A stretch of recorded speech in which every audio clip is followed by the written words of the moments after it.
বিসমিল্লাহির রহমানির রহিম। আসসালামু আলাইকুম। তো সন্ধ্যা থেকে আজকে ভিডিওটা শুরু করলাম।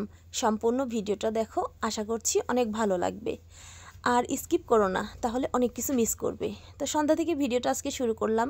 দেখো বিকেলের নাস্তা মেয়ের বাবা কিনে আসছে, বেগুনি, পেঁয়াজি, ছোলা, চটপটি, অনেক কিছু নিয়ে আসছে।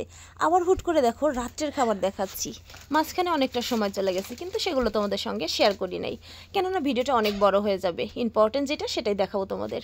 তো মেয়ের বাবা নিয়ে আসছে ছোটো মেয়ের জন্য কাচ্চি বিরিয়ানি, বড় মেয়ের জন্য চিকেন বিরিয়ানি, আর আমার জন্যে গ্রিল আর নান, না পরোটা, এটা সরি আমি ভুল বলছি, পরোটা নিয়ে আসছে।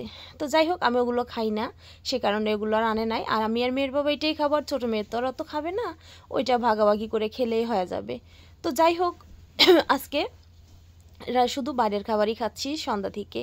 তো বিকেলের নাস্তাটাও করলাম বাইরের খাবার, তারপরে তোমার রাত্রে ডিনারটাও করতেছি হচ্ছে বাইরের খাবার। তো বেশ ভালোই লাগে। কিন্তু এরকম যদি প্রতিদিন হয়তো বাইরে থেকে খাবার অর্ডার করে করে নিয়ে আসতাম আর খাইতাম, তাহলে তো কত শান্তি ছিল, কাজ করতে হইতো না। এটাও ভুল জানো, বিশেষ করে এই বলি এগুলো কথা, যদি কাজ না থাকে কেমন যে অস্থির অস্থির লাগে। আমার কি বলবো তোমাদের, আমার না সময়ই যেন যাচ্ছে না এরকম অবস্থা হয়ে যায়। কাজ করলে মন শরীর সবটাই ভালো থাকে। তো যাই হোক, এখন দেখো মেয়েদেরকে বকা দিতেছি, আমি খাচ্ছি আর বকা দিতেছি কেন জানো? মেয়েরা দুজনই হচ্ছে এক মামপট পানি ফেলে দিছে, ওদের দুজনের গা ভিজে গেছে, এখন চেঞ্জ করতে হবে, সে কারণেই ওদেরকে একটু বকা দিলাম।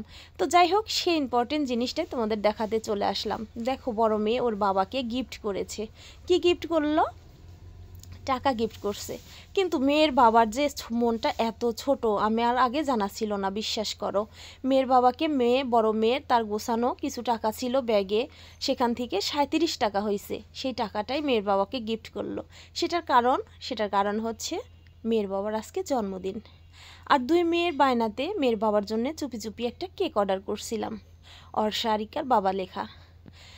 তো যাই হোক, মেয়ে দিল টাকা গিফট, তারপরে তোমার মেয়ের বাবার জন্য ছোট্ট কম দামি একটা, আমার সামর্থ্য অনুযায়ী একটা ছোট্ট কেক অর্ডার করে নিয়ে আসা দিছি মেয়েদের খুশির জন্য, আর মেয়ের বাবাকে একটু সারপ্রাইজ দেওয়ার জন্যে।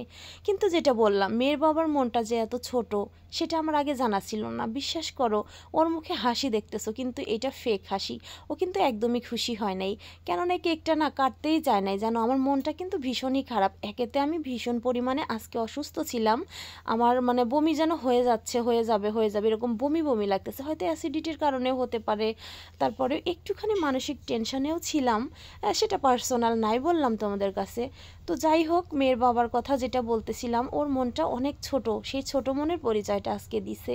হয়তো বা কম দামি ছোট্ট একটা কেক আর মাত্র 37 টাকা মেয়ে ওকে গিফট করছে, সে কারণে ওর মনটা খারাপ, কেক কাটবে না, এগুলো দেখতেই চাইতেছিল না। এক পর্যায়ে জোর করে ভিডিও করছি, জোর করে হচ্ছে ওকে কেকটাও কাটাইছি, বাধ্য হয়ে হচ্ছে তোমার কি বলে মেয়ের বাবা কেকটা কাটছে। তো যাই হোক, ওর মন খারাপ হলে হোক, ওইটা নিয়ে আমার কোনো মাথা ব্যথা নেই। আমার মেয়েরা যে খুশি হয়েছে আলহামদুলিল্লাহ, তার জন্যে আমি ভীষণ হ্যাপি। আর বড় মেয়ে ছোট মেয়েকে দিয়ে লেখাইছে, মানে হাত ধরে ধরে ওখানে বাবাকে একটা লেখা, সেটা আমি ভালো করে দেখাতে পারি নাই মন খারাপের জন্য। তো দেখো, আমার যেন বমি বমি এত বেশি লাগতেছিল, যেমন বমি হয়ে যাবে, ভীষণই খারাপ অবস্থা ছিল। আর এই যে মেয়েদেরকে জামা কাপড় চেঞ্জ করে দিছি, ভিজায় ফেলছিল, তোমাদের তো বললামই। তো যাই হোক, এত মন খারাপের মাঝেও ভিডিও করলাম, তোমাদের সঙ্গে একটু শেয়ার করলাম, আর একটু বলার চেষ্টা করলাম যে মেয়ের বাবার মনটা সত্যি অনেক ছোট, ছোট মনের একজন মানুষ। আমি ভীষণই কষ্ট পেয়েছি, ভীষণই কষ্ট। তো যাই হোক, তোমরা সবাই খুবই ভালো থাকো।